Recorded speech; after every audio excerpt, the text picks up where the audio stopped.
Hey, welcome back to AI Tech Hub. I'm Teggy. Today, we're bringing the whole thing together. This is the high-energy finale of our cloud computing trilogy. We've laid down the groundwork, right? We explored some incredible serverless options, but now we're tackling the absolute bedrock of modern architecture.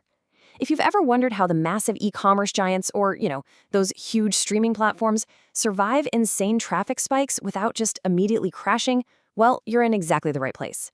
We're going to break down Amazon EC2. It's basically the powerhouse behind so much of the web. By the end of this explainer, you're going to see virtual servers in a completely different light. They're going to go from abstract concepts to the literal, tangible building blocks of the internet. So what exactly is EC2 anyway? And how does it fit into the ecosystem we've been building in our previous cloud and Lambda explainers? You hear the acronym EC2, which, by the way, stands for Elastic Compute Cloud, thrown around in tech circles literally all the time. But to really grasp what this tool is, and honestly why it's so fundamental, we kind of need to strip away the jargon. We're going to bridge those core concepts of cloud computing with the actual physical AWS product that developers, startups, and Fortune 500 companies rely on to launch their virtual servers every single day. It's the connective tissue. It bridges the gap between simply needing computing power and actually having a reliable, accessible environment to deploy your most critical applications. Okay, remember that real estate analogy we used way back in our first cloud explainer? Well, Amazon EC2 is literally that infrastructure apartment. It's the core AWS product where you go to rent a virtual server. When you use EC2, you're not just borrowing processing power for a fleeting moment. No, you are essentially signing a lease for a digital space. But what does signing that lease actually mean from a technical perspective? Well, it means you get foundational control. Unlike managed services where AWS kind of handles all the back-end operating systems and runtime environments for you behind the scenes, EC2 gives you the keys to the kingdom. You choose the operating system. You install the exact software stack you need. You have complete control over the entire environment. It's a dedicated space in the cloud where your applications can live, breathe, and operate around the clock with absolute flexibility. And that actually brings us to a really stark contrast between two completely different ways of thinking about your computing architecture. Think back to AWS Lambda from our last explainer. Remember we called that the on-demand taxi? You only pay for the exact milliseconds you're actively taking a ride. Well, EC2 is your continuous rental apartment. You rent it continuously, and you pay for it whether you're actively using it, sleeping, or away on vacation. It's always there, always yours, and it's always running. So when would you actually choose EC2 over Lambda? It really all comes down to predictability and control. You'd grab the Lambda taxi for sporadic, unpredictable tasks, say resizing an image only when a user uploads one. But you sign the lease on the EC2 apartment when you have a predictable, continuous workload. If you're running a persistent database, a complex legacy application, or just a traditional web server that needs to be listening for requests 24/7, EC2 is exactly what you need. Now, here's where building out your architecture gets really interesting. Think about it. When you rent a physical apartment, you don't just take a random empty box and leave the front door wide open, right? You want to pick out the details and, crucially, make sure it's completely secure. The exact same logic applies to your EC2 instance. With EC2, you're heavily customizing your virtual space to ensure it perfectly fits whatever applications you plan to host.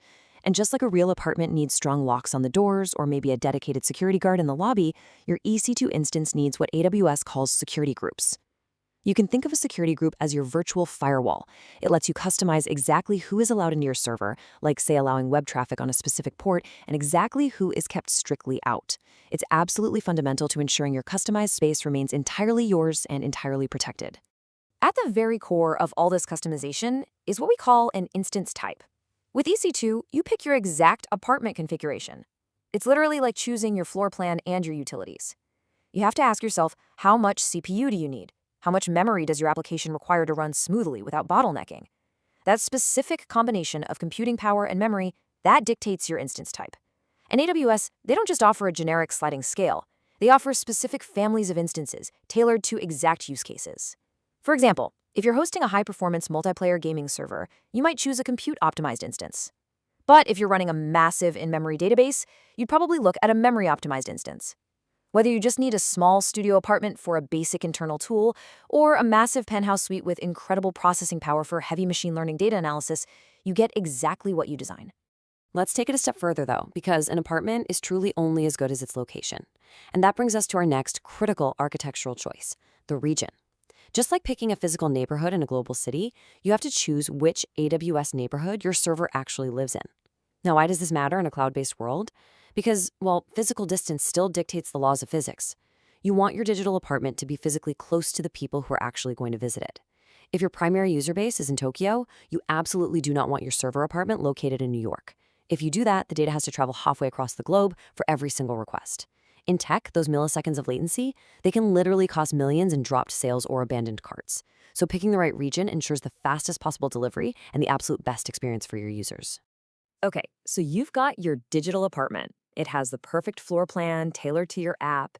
It is locked down with strict security groups, and it's located in the perfect neighborhood for your users. The whole shebang. But what happens when the unexpected occurs? Imagine you run a massive e-commerce site and it's Black Friday. The clock strikes midnight and suddenly millions of shoppers hit your site all at once looking for deals. Your single digital apartment, no matter how perfectly customized or incredibly powerful, is going to get completely overwhelmed by that sheer volume of traffic. A single server simply has physical limits. In traditional on-premise computing, this is where your site crashes and you lose a massive amount of revenue. It's a nightmare. But in the cloud, this is the exact scenario where the architecture shows its true potential. This is where we introduce the ultimate cloud superpower, auto-scaling. Let's walk through exactly how this works in our Black Friday scenario. The exact second your traffic spikes at midnight, AWS detects the immense strain on your original server's CPU and memory. Instantly, like magic, auto-scaling steps in and automatically spins up a second, a third, or even a 50th identical apartment to handle the massive influx of shoppers.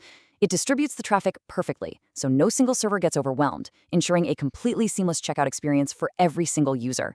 And honestly, the absolute best part? When Black Friday ends and the traffic finally dies down, autoscaling automatically terminates all of those extra instances. You immediately stop paying for them. You get limitless capacity exactly when you need it without paying for empty apartments when you don't. The EC2 infrastructure apartment gives you unparalleled control, deep customization, and honestly, limitless scale when you pair it with autoscaling. It truly is the bedrock of modern cloud computing. But it leaves us with a critical, kind of provocative question as we look toward the future of cloud architecture. If managed, serverless tools like AWS Lambda are handling more and more of the backend automatically, how long will we still need to manually provision and manage our own digital apartments? Will the sheer control of EC2 always outweigh the hands-off convenience of serverless? I want you to think about your own current architecture right now. Are you carefully managing your EC2 instances, or are you paying rent on space you don't actually need? Tell us what your infrastructure needs are in the comments. And hey, if you want to see exactly how to spin one of these up, just comment EC2 below and we'll do a step-by-step launch explainer next. Make sure to follow for more concept breakdowns. Keep building, keep learning, and I'll catch you in the next explainer.